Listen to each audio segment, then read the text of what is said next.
Today's podcast is brought to you by Audible. Get a free audiobook download and 30-day free trial at audibletrial.com/voicesinmyhead. That's audibletrial.com/voicesinmyhead. Over 180,000 titles to choose from for your iPhone, Android, Kindle, or MP3 player. That's audibletrial.com/voicesinmyhead. Give it a try today.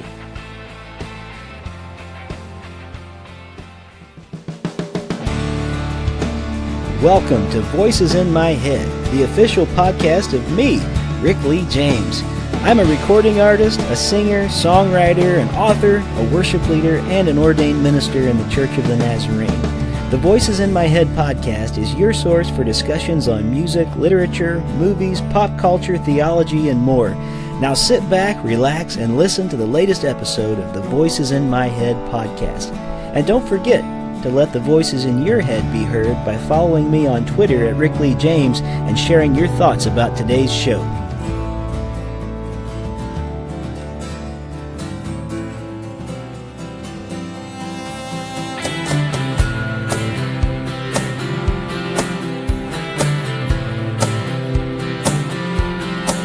I felt the pain of walking away. I cursed your name on my loneliest day. I fell into the fire of 1,000 flames. Saw my heart burn out in the pouring rain. You made your home in a place unknown inside these veins. In this muscle and bone, and you led me back from the places I roamed. You paid every last dime on the debts that I've known. Oh, and every time it seems impossible, but you still find a way to walk me through the dark night. You breathe life in the dust and alone you find silver and stone. Oh yeah, silver and stone. So here am I, in the shine of your light. I'm walking on to the fray and the fight. I'm a weak man. You reached out for my hand. You never left my side. And every time it seems impossible, but you still find a way to walk me through the darkest night. You breathe life in dust and alone you find. Oh, I hold on to the promise that you never run. You see it through until your work is done. Oh, you never let me go. And I hold on to the promise that you never run. You see it through until your work is done. Oh, you never let me go. And every time it seems impossible, but you still find a way to walk me through the dark night. You breathe life in dust and alone you find silver and stone. Oh yeah, silver and stone. You find silver and stone. Silver and stone. Welcome back to Voices in My Head. As always, I am your host, Rick Lee James, and I'm so glad that you could be here with us today. We've got a very special guest on the line. His name is John Tibbs. In 2016, John released his debut full-length album, Dead Man Walking, to great critical acclaim. Reviewers said about the album, with shades of Bruce Springsteen, John Mellencamp, and Creedence Clearwater Revival, the Heartland rock Tibbs traffics in is just right for the weightier dark side of the redemption story. John is an incredibly good artist. I've had the chance to meet him in person and hear him live one time, and today I'm so glad to have him as a guest on Voices in My Head. So John Tibbs, welcome to the Voices in My Head podcast. Hey there, thank you so much. It's so good to be with you today. Well, I've been a fan of your music for a while now, and I just am really happy to be able to have a chance to tell our listeners, or allow you actually to tell listeners a little bit about your backstory, where you've been, and where maybe you're heading to in the coming days as an artist. I know you're a person that has done a lot. You started out, I believe, in church work, and so maybe we should just kind of start there. I'm actually recording from my office at my church today, where I work part-time. Awesome. And I'd love to hear maybe just some of your early background. If I'm not mistaken, you're from Anderson, Indiana, or at least you started out working at a church in Anderson, Indiana. So maybe you could tell us a little bit about that experience and how it led you down a road of doing music full-time the way you are now. Yeah, totally.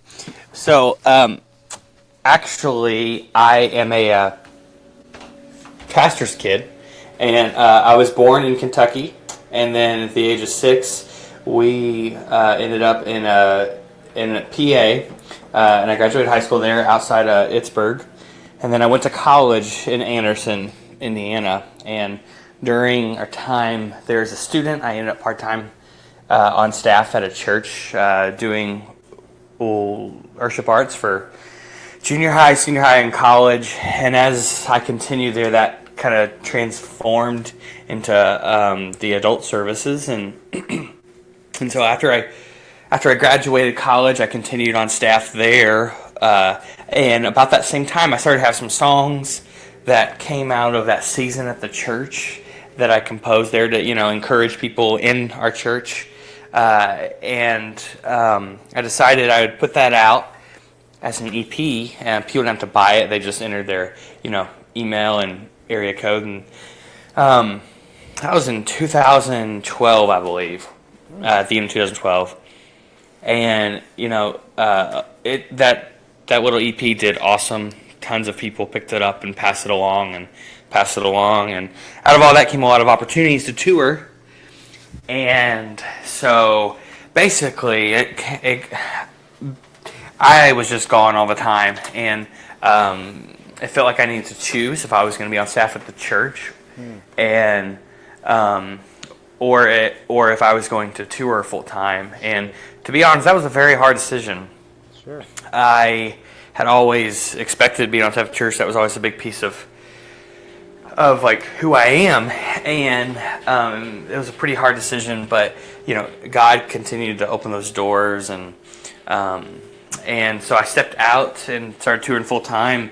April 2013, and it's been so good. So that's wonderful. Now, you may have said this already, but I think I missed it if you did. What was the position that you had at your church? Basically, it was a bigger church, and so at first I started out as the arts director for junior high, senior high, and college. And as the college service transitioned, it became a contemporary adult service.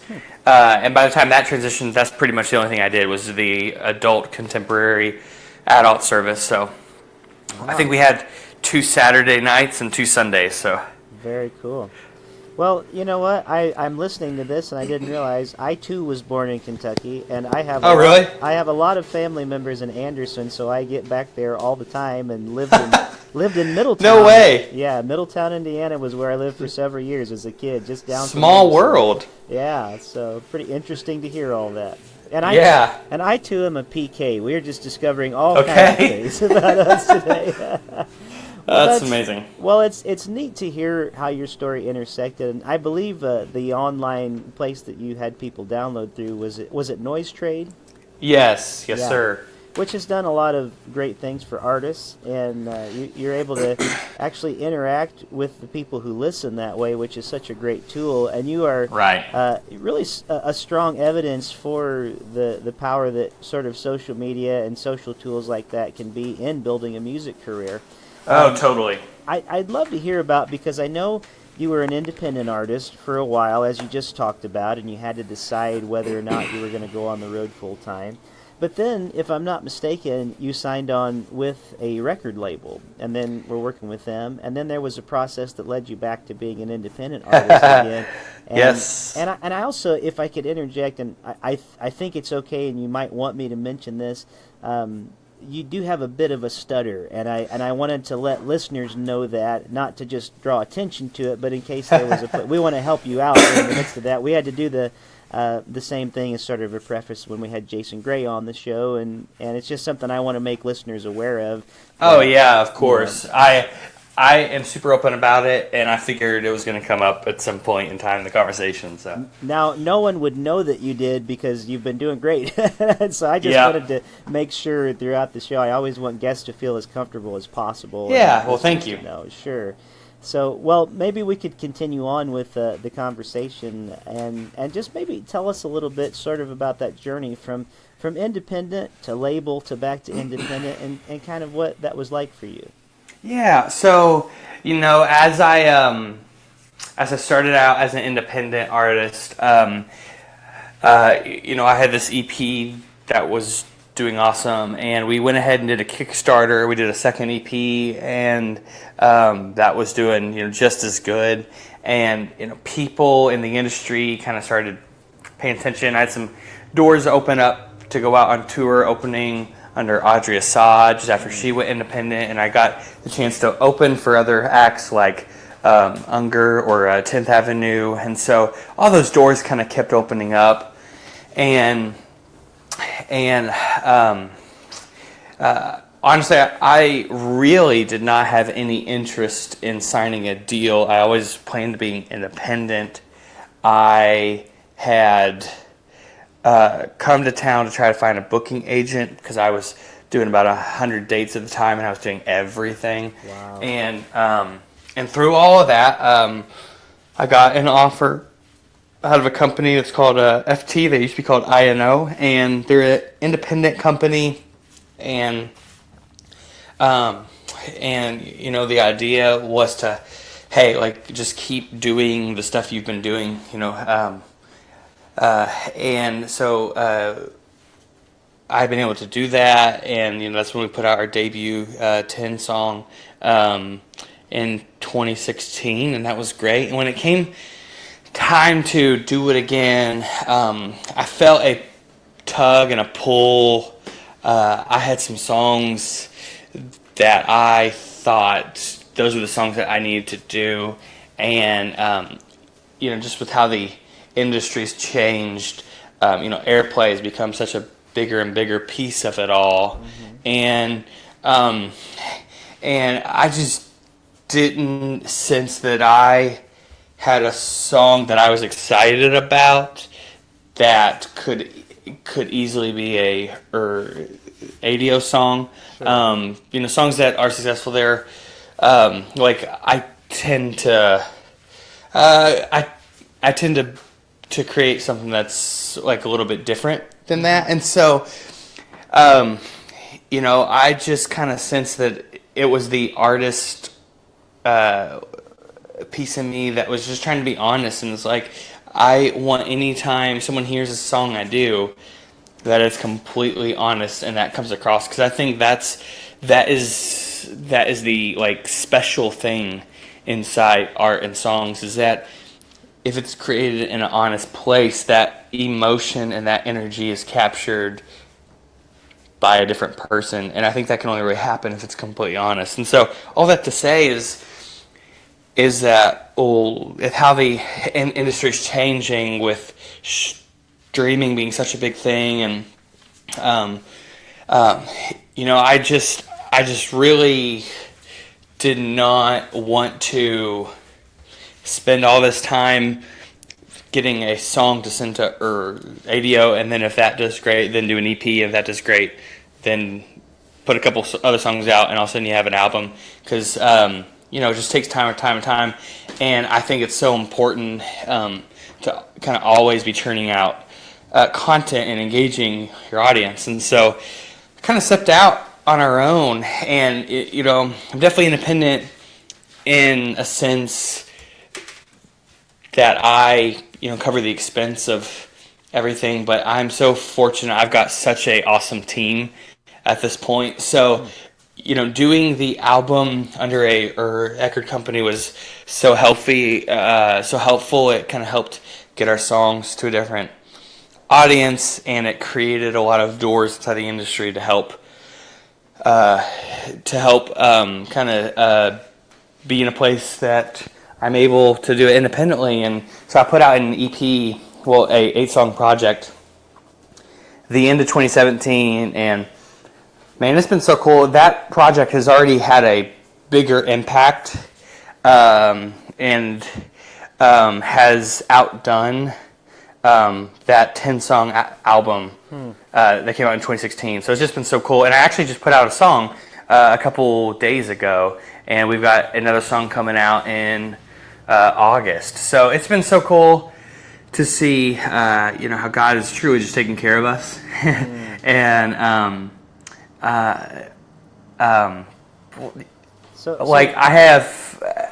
I just think it's so fascinating that this whole journey I've been on has been completely unexpected. It's like I was expected to be at a church, and then that changed, and then I expected to come downtown to get a booking agent, and then I got a deal, and then I expected to continue doing that, and I'm indie again, and yet everything has just been so good. So, well, tell us, what's the title of the song you just released a couple of days ago? Yes, it's called Ear Hate, Dearhate. It's actually a cover song. It's the first song that I've ever done that I haven't, it is a song that I heard back in 2017, and it hit me so hard, I was like, I have to do this song. Wow. And it's been so cool, like I said, it's come out a couple of days, and the engagement that the song has seen has just been excellent. So wonderful. Well, congratulations to you on that. I'm so glad to hear it.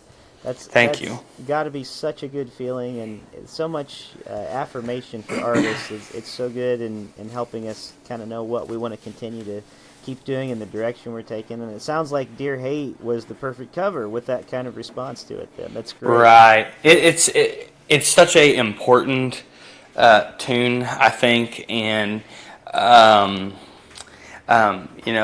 especially speaking into the culture today.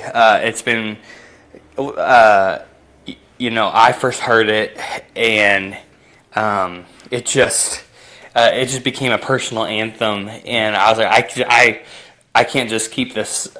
I have to get this out there too, and so so it's just such an important song. So I'm so happy that people have been connecting to it. Well, good. I'm glad for that kind of connection. I would love to ask you a question, because you've already referenced that you had such a busy booking schedule, and you came to town looking for someone to book. So yeah, I know that when people are successful in really any career, but especially in music, it involves a team, which you already referenced, a team that you have working around you. I wonder if you could tell us, because people don't always know some of the behind the scenes, what are some of the parts of your team that you find to be essential that you really need to have in working in the music business in the way that you do? Because many artists try to do everything themselves and are often wondering, what would I even do with a team if I had? So would you mind talking a little bit about your team today? Yeah, of course. I definitely don't think anything is essential. I think there's a different scenario based on the artist. I have a manager who has a staff under her of and it's kind of each of those people do their own task. Sure. They're a huge piece of it. Then I also have a person who kind of handles getting our songs to Apple and to iTunes and to all those outlets, and is in communication with them to be sure that the song's getting attention. We definitely have a PR team that's on and off, and that is just that tends to be something that I do anytime I have like an album or a song out. Mm-hmm. Besides that, we, it's interesting. I thought I was staying pretty busy in 2013. Now I'm doing about 200 dates, and so I have a person that kind of handles just all the details of getting to the place, things I'll be eating that evening, hotel I'll be staying at, how I'm getting there, how I'm getting home, who I'm taking out. I do a bunch of different dates. Some days I just go out just acoustic. Some days I bring out a second person. Some days I bring out 6 different people. So it just depends, and so they're able to kind of piece all of those things together. Wow. So it definitely takes a team. Well, that's amazing, and I don't think people always consider all that goes on, and I know there's so many things to juggle, and we're grateful for the teams in our life that make things possible. That's for sure. Absolutely. And help us. Absolutely. And that's amazing. I'm so glad that you're able to handle and sustain. I mean, 200 shows a year. That's a really incredible feat. And it is a lot. So how does that work in with, I actually haven't thought to ask you before and haven't read about it before, like family time or anything like that. Are you married? I am, yes. So Emily and I just celebrated our 7th anniversary. Well, congratulations. That's fantastic. Thank you. So now, does Emily ever get a chance to go with you on the road, or I tease, but it's pretty honest. It's anytime I go to the beach, she goes. So, I get asked all the time about being connected to her and being out of town and touring and all that. And I think, overall, her and I have it pretty easy. I have picked up that a big piece of it is kind of she and I both kind of understood the stuff that I was getting into at the beginning. Sure. And I think that's such a big piece of it. I have heard that the kind of issues typically pop up if a person, just kind of does this EP and doesn't expect to ever tour, and then is all of a sudden just out of town all the time, and it kind of comes after, being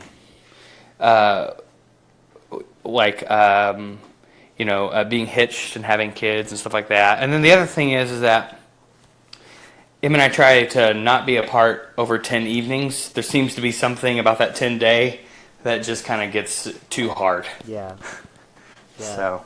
Well, I understand. Well, that's, and I get that. I'm gone quite a lot too, and I always want to encourage people to keep their marriages as close as they can. Even when they're traveling, and that's wonderful to hear that.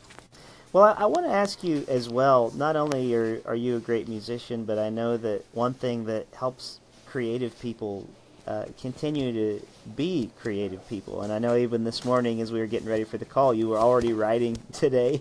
And, yes. So you're a busy guy, and you're keeping yourself busy, you're doing the right things. Because you are on a show called Voices in My Head, I want to question you a little bit about the voices in your head, so to speak. What's currently speaking to you? And this can be music, maybe from other artists, maybe a book that you're reading, maybe a film that you've seen. I know that different things give us different inspiration, but I wonder right now if there's anything that in particular is really speaking to you. Yeah, I would say I would have an answer on each of those things. I'm constantly kind of either digging into a brand new album or a author or a podcast. Uh-huh. I'm currently going through the biography about Ant, and that's awesome. And I'm also going through the autobiography of Springsteen.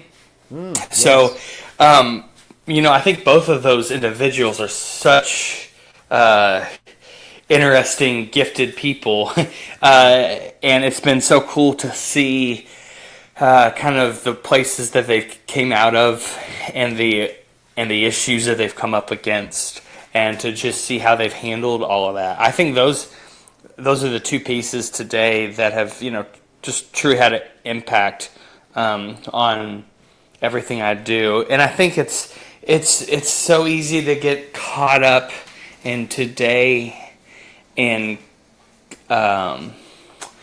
seeing, like, if Instagram and Facebook and all the digital outlets, it's so easy to kind of take it in, as some people just kind of have it easy and it just happens easy, and that just isn't ever how it is. And it's like both authors just do such a great job kind of talking about the ups and downs that each of those individuals had. Yeah, and I loved Springsteen's autobiography, and you get a really human look at who he was and the journey that he took. And again, it wasn't an easy journey at all. He had a lot of things. I mean, he was about ready to toss it in at one point after I think the third album, and it's just so good to read those humanizing aspects. And I think that people like him especially have spoken to me over the years. And especially when you hear his story, just partially because of how they're down to earth. And what an honor to be compared to someone yourself. You're being compared to people like Bruce Springsteen and John Mellencamp and Creedence. Yeah, that's crazy. Revival. Isn't that amazing? I wonder do you feel like when you're writing songs and playing songs, most of us are not necessarily trying to emulate anyone, but do you like those comparisons, or do you feel like... Oh, I totally do. Yeah. I definitely do. Being a kid in a tiny town in PA, I mean, those kind of artists, they had been on all the time. Yeah. And so it was definitely a huge impact on the interests I have today. And so, it's definitely cool to hear people articulate those comparisons, of course. Well, and I'd have to say about your album as well, it does have sort of those rootsy rock vibe to it, and especially like Silver and Stone, the opening track on one of your albums, and it passes the treadmill test, is what I call it. When I'm out running, and I'm like, I need like a real rockin' song to be able to to run to today.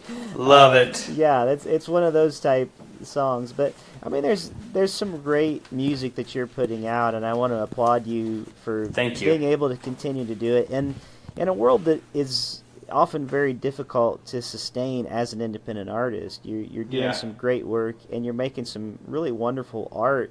And I'm loving that you're able to release a new song here, and you do a cover song like Dear Hate, but then you have this great catalog of your own music.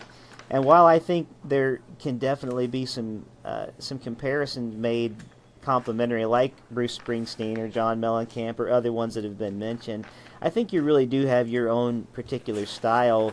Thank you. Away from them as well, and so I always appreciate that. Well, thank you so much. Sure thing. Well, I'm trying to think of one last really good, strong question, and I like to ask this of artists from time to time. And maybe you can think of this, maybe you can't. Sometimes it takes people a second. But I like to ask artists often a question about what was your best gig and what was your worst gig? Can you remember? Oh, my best gig. I mean, there have been a lot of fantastic gigs. I don't think I can give you a specific ideal gig. I tend to enjoy each of them. I think that's the thing I enjoy about touring, is that every evening ends up having its own character. Sure. And being its own, and the engagement with the people there changes every evening, and I think it would be hard to pit a single, gig against each other. I would say I would say the Earth's gig. It's kind of the same answer as it would be hard to pit them against each other. I think the outside, aspects of gigging, that definitely has an effect on the answer. I have been broken down on the side of the interstate about 10 times, and those instances always pop up. Oh, man. There was a time that I was on tour on a bus in Texas. We were all the way down, like about 6 hours south of Dallas, and we had a concert Sunday night, and we were headed home. It was in August, and the bus had some problems apparently at about 2 a.m. Of course, all of us had been out of it, so got up at 8 a.m. the next day, expecting to be in Arkansas or something, and we're like, we haven't gone anywhere. And apparently the person who was operating our bus called the owner and said, "Hey, I'm getting out of here." I guess he had some issues at that particular company. So he had a buddy in the area pick him up, take him to the airport. So we were stranded. Oh, my goodness. Like literally stranded. Yes. And we didn't have, anything to eat. This was 8 a.m. That night, by about 10 p.m., a church came and picked us up and took us to the airport to get a cart or rental. But that was about 2.5 hours to get there. And that one definitely, I think, takes king. Oh, but of course, the actual gig itself had been awesome. It was just that outside circumstance. Yeah, wow, that's an amazing story. That might top some of the best ones that I've heard, actually, as far as the worst gigs. But what a memory you made in the meantime. Exactly. Well, John, man, it has been a great pleasure to talk with you. Is there anything we haven't talked about today that you really want to make sure that we get a plug in for while you're on the show? I don't think so. All right. Appreciate you so much. Well, you too, and I just want to refer everybody to JohnTibbsMusic.com, and you can find out more about John there. You can get his music, and you guys that listen to this podcast, you know how to get good music. Go look up John's music online. You're going to find it's a treat if you've not listened to him before. If you have heard him before, go find the new stuff. Dear Hate is a new one that just came out. So, John Tibbs, thank you for being one of the voices in my head this week. Of course.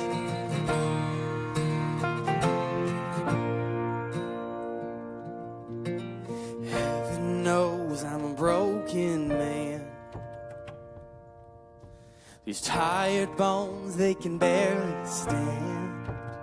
In the ways of the world, oh, I lay my crave till the darkest of nights when you call my name. Your love always set me free. Oh no, guilt, no shame, got a hold on me. Your love, when it opened my eyes. I was a dead man walking until you gave me life.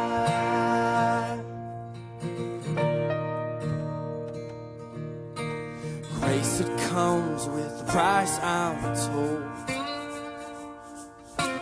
Light of the world just to save my soul. But in the valley of the shadow of the cross you'll find, oh no, brokenness, for I've come alive. Ooh, your love, you set me free. Oh no, guilt, no shame, got a hold on me. Your love, when it opened my eyes.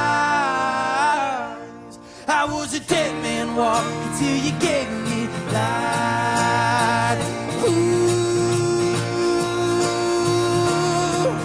your love broke the chain, and I'm free from the guilt and the shame.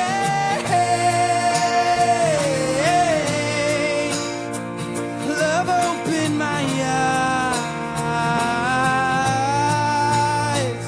Ooh, your love, it set me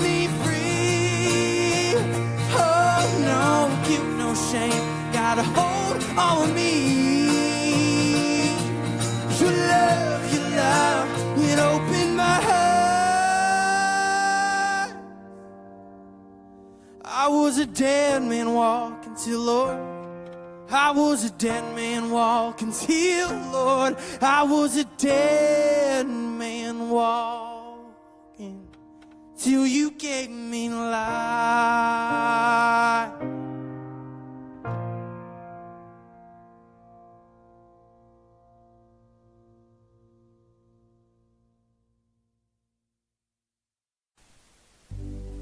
Thank you for joining me here this week on Voices in My Head.